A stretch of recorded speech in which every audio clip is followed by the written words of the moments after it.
Nah, Rebo Kliwon Kokam sekali hadir itu rata-rata 150. Apakah besok misalnya bulan Agustus, September, terus mau kajian dengan jumlah itu selama belum merilis dari MC Pusat ya kita nggak bisa. Assalamualaikum warahmatullahi wabarakatuh. Kembali lagi dengan saya Tendra Istanapi di AMM Talks. Pada kesempatan kali ini senang sekali saya kedatangan tamu dari pimpinan daerah Pemuda Muhammadiyah Bantul, Kang Yahya Hanafi. Assalamualaikum, Kang. Waalaikumsalam warahmatullahi wabarakatuh. Sehat ya? Alhamdulillah. Ya. Pimpinan daerah itu kalau di Pemuda Muhammadiyah itu di level kabupaten. Kalau di kecamatan itu namanya pimpinan cabang ya. Kalau di kelurahan ya ranting. Nah, beliau ini adalah ketua pimpinan daerah berarti Kabupaten Bantul. Itu ketuanya Kang Yahya Hanafi ini. Beliau juga salah satu dosen di UAD Jakarta, Fakultas Biologi. FKIP, Prodi Pendidikan Biologi. Oke. Prodi Pendidikan Biologi. Mungkin yang nonton ini mahasiswanya Kang Yahya ini. Ya, Kang Yahya niki kita bicara masih mengenai COVID. Masih mengenai COVID. Episode-episode yang lalu kita juga masih menyinggung COVID. Dan ini kita ketemu dengan Ketua PDPM Bantul. Sakit diceritakan gimana ceritanya Pemuda Muhammadiyah Bantul itu di awal menghadapi ini, merespon ini.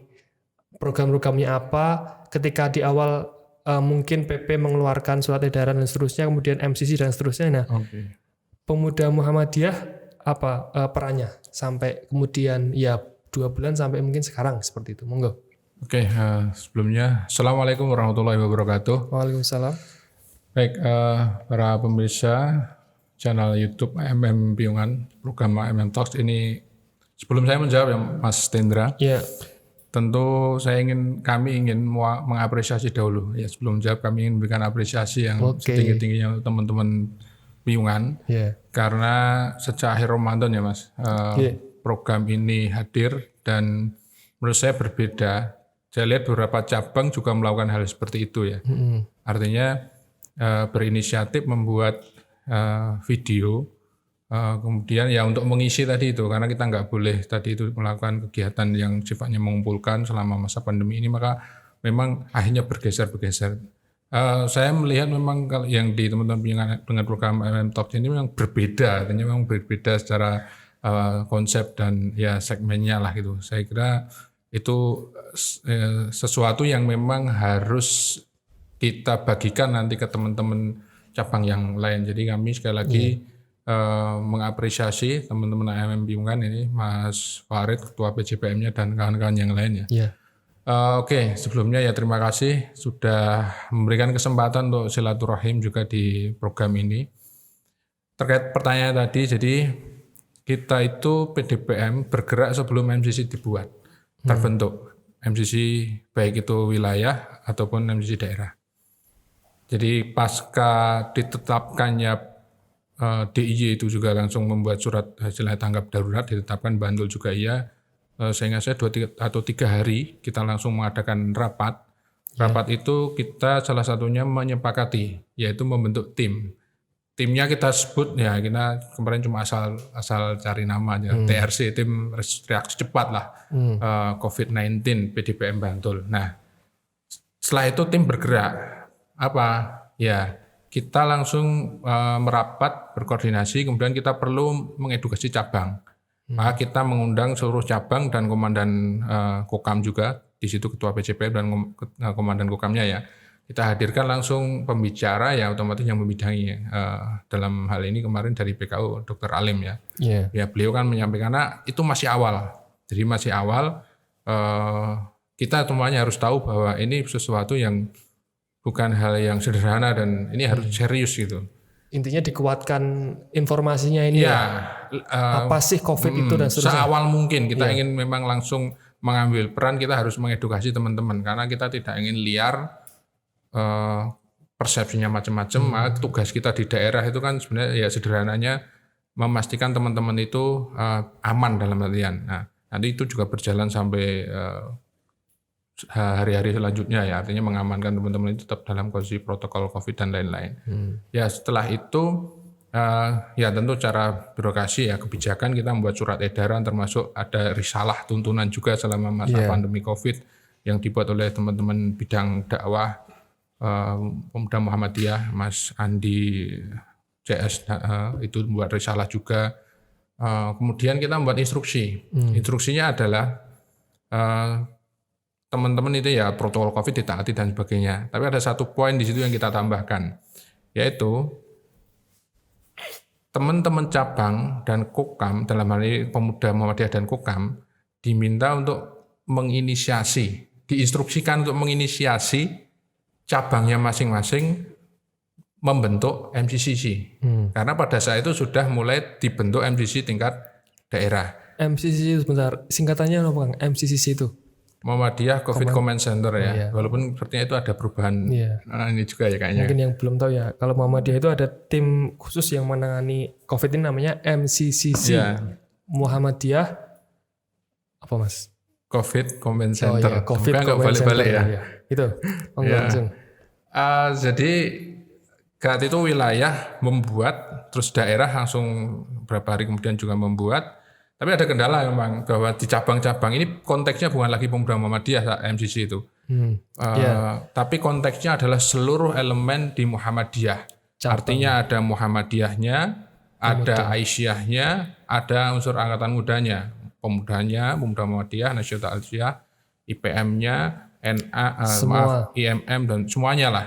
Jadi tergabung di sama, termasuk mungkin AUM ya, AUM juga bisa masuk di sana gitu. Jadi saat itu ya bahasanya ini kok cabang-cabang ada yang belum buat, ada yang sudah respon duluan. Ada beberapa cabang yang sudah gerak. Saya ingat saya ada Banguntapan Utara, itu sudah langsung bentuk TRC Banguntapan Utara. TRC 19. Mantap. Jadi itu sebelum MCC daerah terbentuk juga malahan. Jadi sudah terinisiasi sebelum instruksi kita juga turun, sudah langsung mungkin gerak. Itu minggu-minggu awal itu ya? Masih awal. Jadi yang saya lupa yang kedua itu cabang mana, yang jelas yang awal itu Banguntapan Utara itu. Nah, tapi kan cabang-cabang nggak sama nih. Nah, gimana caranya kita tadi Pemuda Muhammadiyah dan Kokam itu harus berperan di sini. Tapi bukan membentuk sendiri, nggak boleh. Artinya membentuk MCC sendiri kan nggak boleh, itu wewenangnya nanti di cabang. Tapi mendorong bapak-bapak PDM membuat suratnya instruksi ke PCM untuk membuat MCC tadi, atau mungkin MC3 juga boleh kita sebut ya, MC3. Nah ini gabung lah. Jadi sebenarnya saling support. Dan kalau kita lihat pada akhirnya memang ya teman-teman yang di Pemuda Muhammadiyah dan Kokam itu kebanyakan memang kalau boleh saya katakan ya menjadi backbone-nya MC3 di masing-masing cabang. Gitu. Yang bergerak begitu ya, gerilya dari sana ke sini ya? Iya, artinya anak muda ya? Anak muda. Jadi saya sedikit flashback ya. Pas masa itu DPD Pak Afnan Dikusumo, itu juga kebetulan kita juga kan ngurusin semua cabang di Bantul, 20 cabang. Jadi di Bantul itu ada 20 pimpinan cabang Muhammadiyah ya. Kenapa 20 PCM? Padahal kecamatannya itu cuma 17. Karena memang ada beberapa kecamatan yang dalam tanda kutip ya dimekarkan ya, kayak Banguntapan ini jadi Banguntapan Utara sama Selatan Pandak, Pandak Timur, Sewon Utara, Sewon. Tapi kecamatannya satu, jangan kecamatan Sewon Utara. Karena seringnya kayak gitu, ada yang atau salah. Atau mungkin itu. Piungan mau dimekarkan ya? Boleh, Piungan apa? Ya. Jadi sekali lagi pas tadi saya flashback sebentar ke pas tim pemenangan Afnan ini, DPD dari Muhammadiyah ini resmi. Ini yang sebagai tulang punggung ya teman-teman pemuda. Karena kita keliling ya, angkatan saya Piungan juga iya kan, teman-teman muda juga. Nah, dan saat itu kita lihat memang ketika kehadiran teman-teman muda ini, pemuda Kokam dan yang lain-lain ini, teman-teman AMM, ini memang membuat gerakan ini menjadi sangat dinamis. Karena kan kita butuh gerak cepat nih. Baik pas saat itu pas Pak Ahnan ataupun sekarang. Apalagi sekarang ini eksekutornya teman-teman muda memang. Ya, mohon maaf ya, bukan berarti terus PCM, tapi porsinya kan saya kira memang nggak mungkin kan, mohon maaf. PCM mau minta nyemprot itu kira-kira gimana? Nggak mungkin kan. Nah, Itu saling berbagi porsi, bagaimana porsinya seorang PCM, support material, mungkin dana dan lain-lain ya. Porsinya anak muda ya lebih eksekutor, dan ya kalau mohon maaf nggak jalan ya anak muda yang jalan. Kayak saya pesannya cuma gitu. Kang, ini PCM, mohon maaf ya, ini PCM saya agak ini, ya udah pokoknya gimana caranya pemuda bisa menginisiasi itu. Dioyak-oyak rapopo gitu. Jadi memang pemuda harus seperti itu. Nanti kan kalau nggak berkenan minta maaf aja. Nah, ya itu faktanya. Jadi nggak ada masalah, dan ya selama sopan dan itu saya kira tetap bisa, kan no problem lah. Tapi prinsipnya kan kita ingin tadi itu, bahwa memang yang namanya pemuda itu kan bahasanya ya kalau kita diminta maafnya ya belakangan no problem gitu. Ya, kalau tadi bicara menyinggung beberapa kecamatan ya, ada prioritas nggak kecamatan-kecamatan tertentu ya? Misal kemarin kan sempat beberapa agak merah ya mungkin. Saya kurang paham ya. Mungkin beberapa kecamatan yang ya di pinggiran kota seperti Banguntapan, mungkin bahkan Piungan juga, Kasihan kalau nggak salah itu, dari DPM memberikan instruksi khusus nggak kalau ke mereka atau seperti apa? Oke, kalau instruksi khusus nggak ada ya, tapi kita lebih ke ini aja, mengupdate. Misalnya ada tambahan kasus positif, kita biasanya guyon, Kang, ini kasihan nambah neh itu, ya bahasanya kayak gitulah. Ya artinya, tapi itu sebagai bentuk untuk teman-teman misalnya di Kasihan gitu, atau mungkin di Banguntapan, ini ya, lebih ini lagi, care lagi, di mana gitu. Nanti kalau memang butuh di mana lokasi itu memang bisa kita berikan, tapi memang harus dijaga. Ini yang kerahasiaan kan nggak boleh dibuka itu. Jadi itu kita lakukan. Kita lakukan setiap ada update ya kita berikan infonya, termasuk terakhir kalau salah kemarin yang Pandak kan. Pandak Bantul itu tambahan hari kemarin yang Pandak. Itu ya diinfokan, ada yang infokan ya. Kita saling mengingatkan kayak gitu. Ya. Kemudian kalau tadi menyinggung ya peran golongan tua mungkin ya, golongan tua, golongan muda dalam perjalanannya, ada enggak semacam mungkin gesekan ya? Kan biasanya sering sekali dalam organisasi itu anak muda itu cenderung lebih mungkin gairahnya lebih besar ya, sementara yang tua mungkin lebih kalem dan seterusnya. Selama ini gimana? Gesekan enggak pernah. Malah jadi sinergi ya? Saya berbicara konteks, mohon maaf dulu ketika saya di Muda Muhammadiyah dengan mendampingi Kang Waston pun ya nggak pernah gesekan gitu. Tapi nggak tahu kalau ada yang sakit hati ya, itu urusannya masing-masing. Tapi kalau di daerah nggak pernah. Jadi saya biasa, maksudnya Pak ini yang diundang harusnya ini, misalnya undangannya, Pak harusnya ini yang diundang ini, nggak apa-apa memberikan masukan. Kalau terkait tafsir fatwa begitu kan, kalau di akar rumput kan terjadi sedikit perbedaan ya, golongan tua kok mungkin ada cenderungan yang lebih ngomong ke masyarakat seperti itu, atau seperti apa? Kalau saya mengamati yang karena di konteks daerah ya, itu ya belum ada, nggak ada, nggak terlihat ya. Insya Allah aman ya. Kalaupun ada, biasanya langsung dikonter. Kita ini pimpinan, saelele dewe, gue pimpinan, bahasanya kan gitu. Kebetulan saya juga ada di grup PCM juga, PCM Bantul, ya dengan majelis-majelis yang ada di PDM juga itu. Biasanya kalau ada yang bahasanya bukan bahasa pimpinan itu, tapi pimpinan itu menyuarakan dari grassroots gitu loh. Nah, disampaikan lah, biasanya sudah ada yang menyampaikan. Ya kita itu pimpinan, yang namanya pimpinan ya sebisa mungkin patuh pada pimpinan kita di atasnya, dalam hari ini edaran pimpinan pusat itu. Jadi nggak ada sih.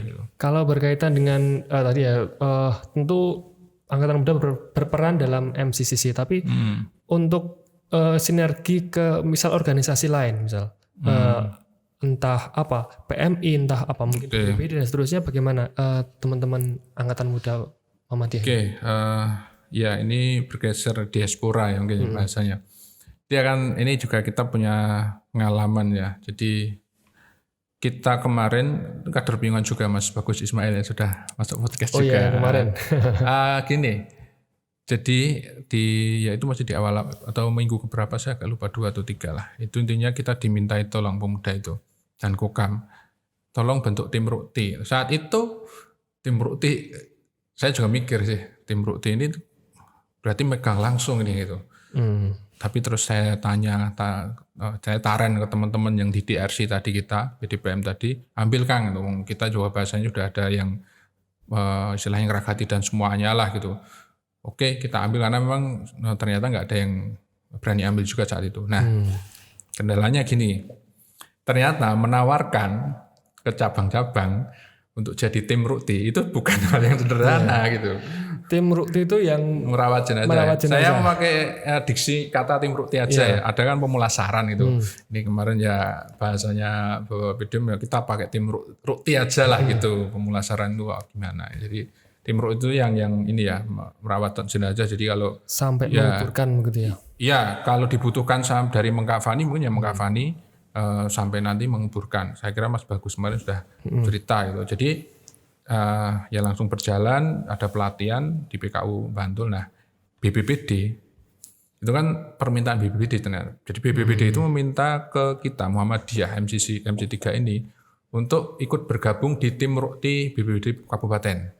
Nanti di sana ada unsur BPBD sendiri, ada unsur PMI, ada unsur juga dari teman-teman yang mewakili apa ya saya namanya. Kalau bahasa ini lembaga penanggulangan bencananya NU kan ada sendiri juga. Nah kita kan bahasanya adalah dari MDMC atau MC3 tadi, tapi yang isi adalah teman-teman Kokam kita sendiri. Jadi ini saling sinergi dan BPBD Bantul itu percayanya untuk urusan Rukti itu ke kita Muhammadiyah, ke PKU Bantul.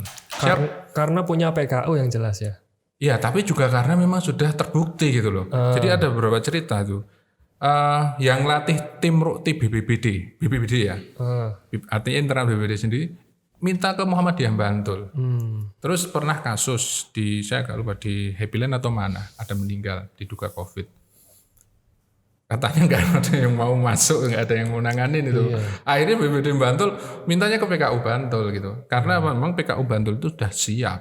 Karena mohon maaf ya, saya kira tidak semua rumah sakit juga akan siap karena itu protapnya sangat ketat tuh. Dan ya kemarin bisa dikatakan ya BPBD Bantul itu memang sangat percaya dengan kita. Dan kondisinya sangat ibaratnya menyeramkan waktu itu. Iya. Tidak semua orang mau. Wah itu jadi kita juga akhirnya memahami lah yang namanya tim Rukti ini kan mereka yang takut beneran takut Mas. Jadi ada yang sudah saya masukkan itu masuk ke tim itu. Wah kurawani tenan. Jaga-jaga. Iya jadi ini tapi ada juga yang gini. Jadi saya secara pribadi oke Kang, tapi aku tak tahu bojoku sih. Nah, itu kita hargai karena keluarga loh. Karena dia kan pulang nih setelah aktivitas di Rukti pulang. Nah ini kan juga harus rela juga ada orang tua. Dia tanya istri, kebetulan istrinya nggak ngizin karena memang baru punya anak berapa bulan. Nggak masalah, tapi secara semangat dia oke gitu. Nah kita itu juga sampai itu silahkan tim izin ke orang tua. Kalau udah punya istri ya istrinya gitu. Kalau Mas Bagus kemarin belum sepertinya. Besok tak golek. Ya, jadi memang kita sampai situ. Kita itu sampai memikirkan yang teman-teman kan, ada 6 perwakilan dari MC3 Bantul ini yang masuk tim Rukti jenazahnya di BPBD Bantul bertugas selama kurang lebih hampir 1,5 bulan itu sampai akhir Mei kemarin kan gitu. Jadi kita sampai memikirkan kalau nanti terjadi mohon maaf misalnya nih tim Ruktinya ini sampai positif. Nah ini kan juga bahasanya siapa nanti yang akan menanggung ekonomi keluarga? Ya kita siap. Ya menyiapkan sampai gitu. Kita teman-teman PM yang memastikan PDM mampu menjamin.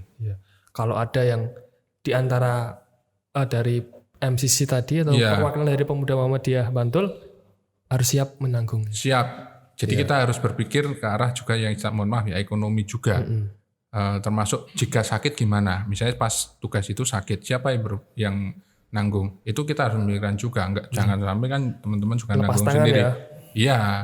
Dan sebenarnya nggak hanya yang tim yang di BPBD ya. Kita kemarin juga semangatnya teman PM itu kalau ada teman-teman yang di cabang sampai mohon maaf tapi alhamdulillah sampai sekarang nggak ada kabarnya, nggak ada yang ini ya kabar sampai teman-teman kita COVID, alhamdulillah nggak ada. Tapi kalaupun ada kita harus siap juga membackup dalam tanda kutip mungkin mendampingi, mengadvokasi.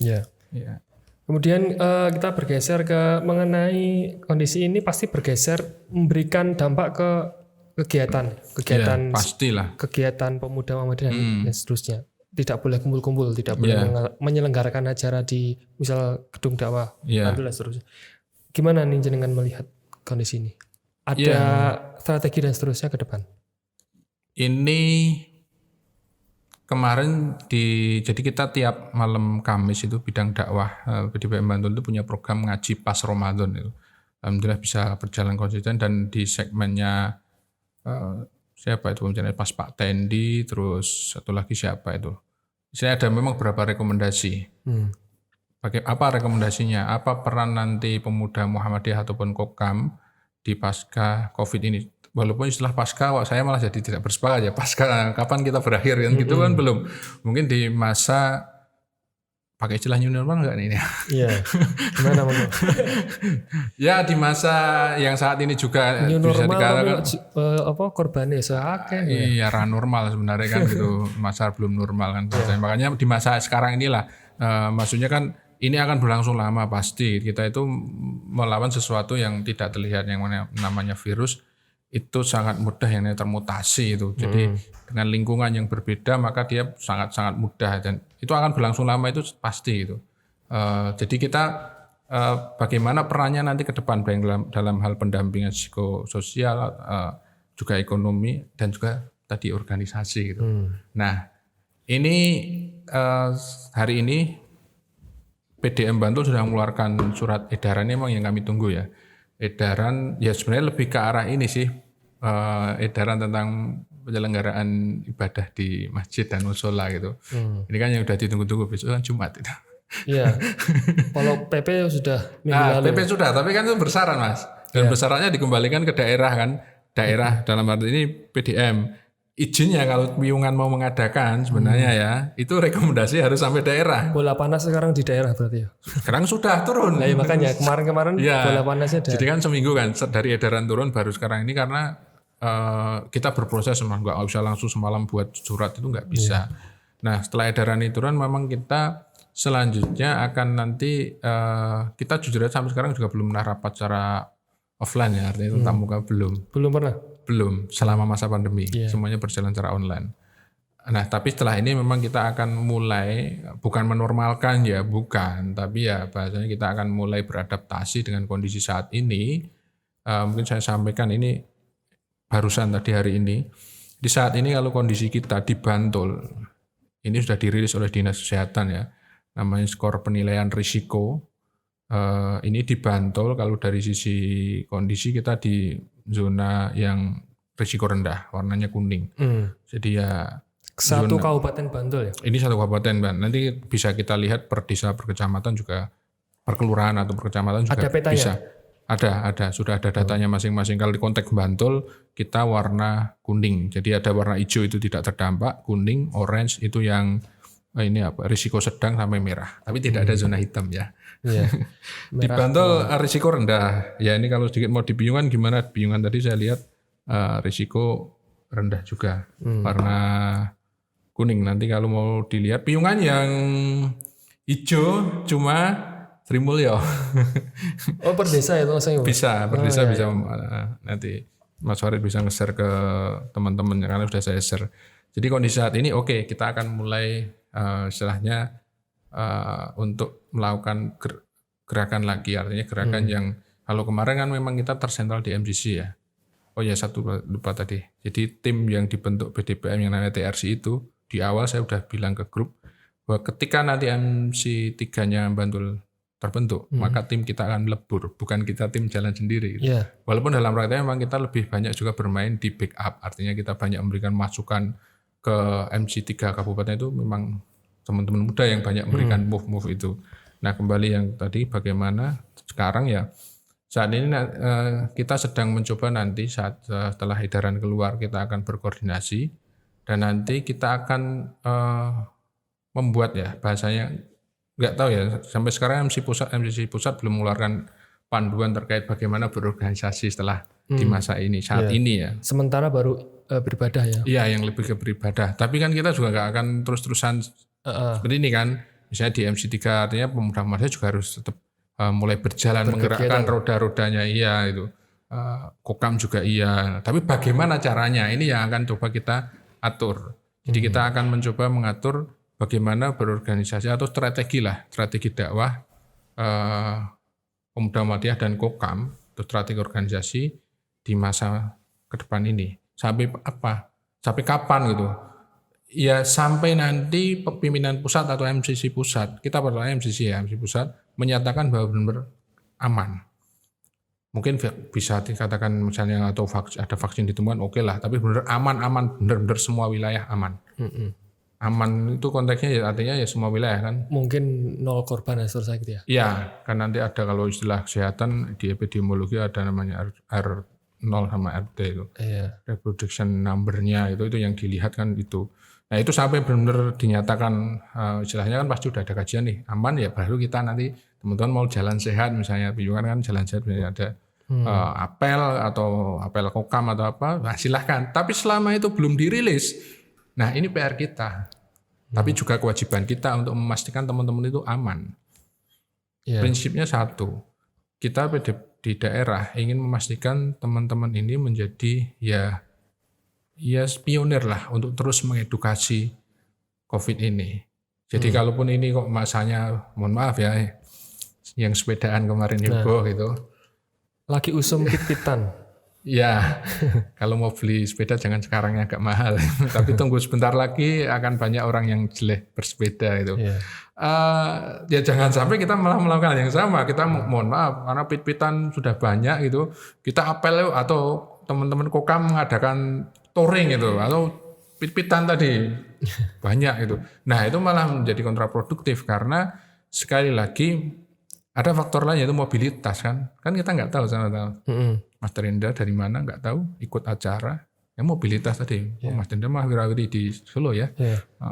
Aman nggak sana? Sekarang belum. Sekarang belum. Nah, mobilitas kan itu menjadi hal yang tidak bisa kita kontrol. Jadi tugas kita sekali lagi nanti desainnya adalah bagaimana nanti kajiannya.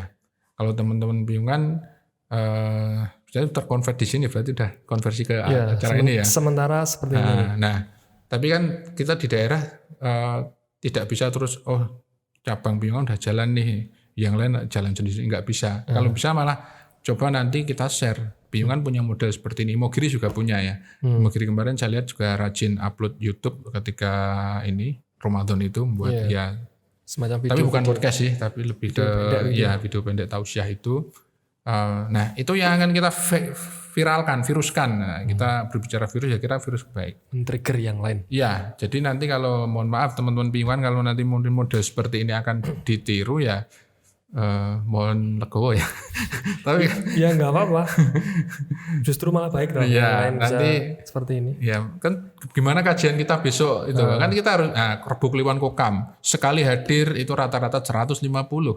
Apakah besok misalnya bulan Agustus, September, terus mau kajian dengan jumlah itu selama belum merilis dari MC pusat ya kita nggak bisa.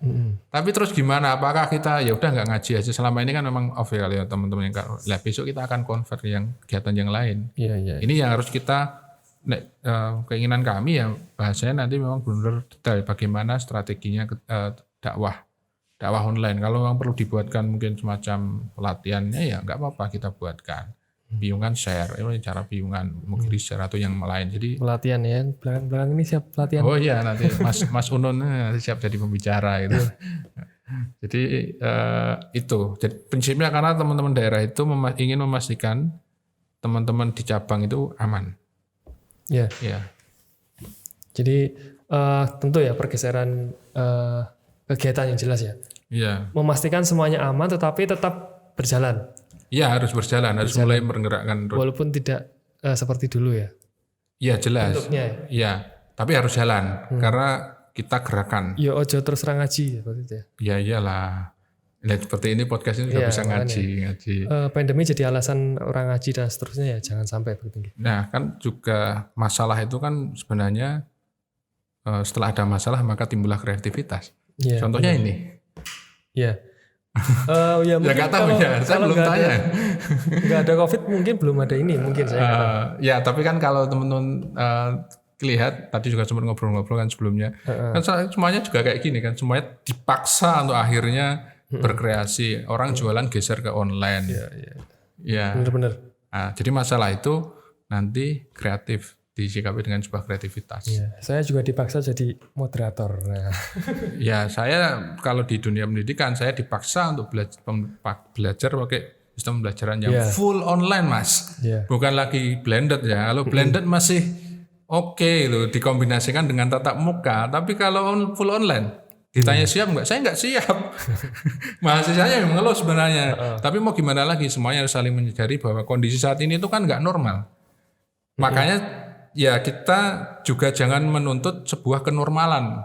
Itu yang harus kita pahami. Wah, benar tuh. Ya. Karena kondisi normal ya nuntut seperti normal ya. Ya susah kan nggak bisa, kasihan juga kan nanti.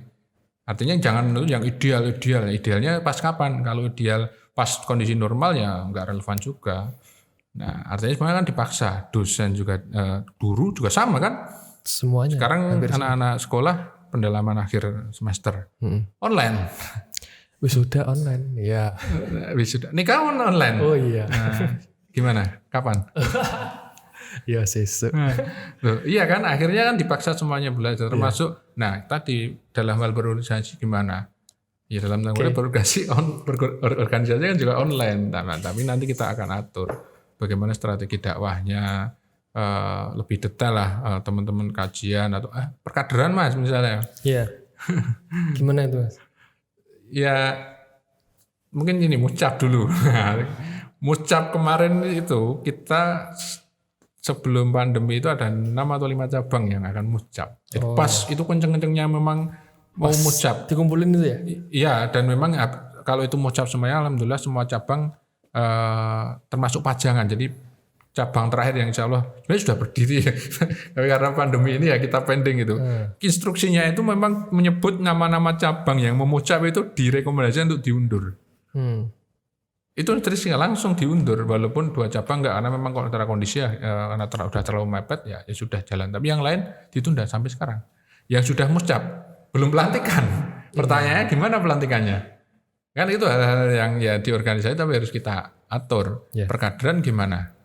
Perkaderan secara online, nah ini kan juga saya sendiri pribadi juga masih harus belajar terkait itu perkaderan formal kita. Perkaderan sing normal aja golek kader angel ya, soalnya online ya. Ya, apalagi kalau nanti terus diformalkan bagaimana kalau kita Baitul Arqam, kita sekarang Baitul Arqam atau Tunmati Tunas lah itu. Online gimana? Ya. Nah, itu online ya. Oh bisa juga ya. Saya kira bisa itu kalau membuat. Nah memang kan tadi kan masalah menjadi sebuah kreativitas. Nah ini PR teman-teman daerah memang untuk setelah ya inilah bahasanya setelah surat ini keluar nanti memang sekali lagi dalam waktu dekat kita akan koordinasi terus juga pasti kemungkinan kita akan memanggil secara bergelombang teman-teman di cabang untuk menyampaikan ke depan seperti apa. Oke, terima kasih Kang Yahya, menarik sekali. Pembicaraan kita mengenai ya lika-liku pimpinan daerah Pemuda Muhammadiyah Bantul khususnya menghadapi COVID, dan saya kira yang teman-teman yang lain juga mengalami yang sama ya. Tapi intinya ya dalam gerakan dakwah terus khususnya angkatan muda itu ya seperti ini, tidak cuma mungkin ya mohon maaf mungkin ngaji saja ya, tetapi semua dipikirkan khususnya dalam hal ini adalah COVID ya. Pemuda Muhammadiyah Kabupaten Bantul terjun langsung menjadi tulang punggung penggerak masyarakat terutama menangani COVID, dan juga tadi terjun langsung membantu pihak lain juga, pihak BPBD dan seterusnya terjun langsung ikut ke ya menangani jenazah COVID yang ya saya kira di masa-masa sekarang ini banyak orang yang ketakutan ya. Jadi memang dakwah harus lebih komprehensif, tidak hanya mohon maaf ya bukan ngemengke atau istilahnya cuma ngaji aja, tapi kita harus kalau dalam Muhammadiyah itu ya berkemajuan. Terima kasih Kang Yahya, terima kasih waktunya hadir di studio AMM Piungan. Semoga kita bisa ketemu lagi dalam pembicaraan lain, dan insyaallah subscribernya semakin banyak. Jangan lupa subscribe, share dimanapun pembicaraan kita ini menarik semuanya insyaallah. Terima kasih. Assalamualaikum warahmatullahi wabarakatuh. Waalaikumsalam warahmatullahi wabarakatuh.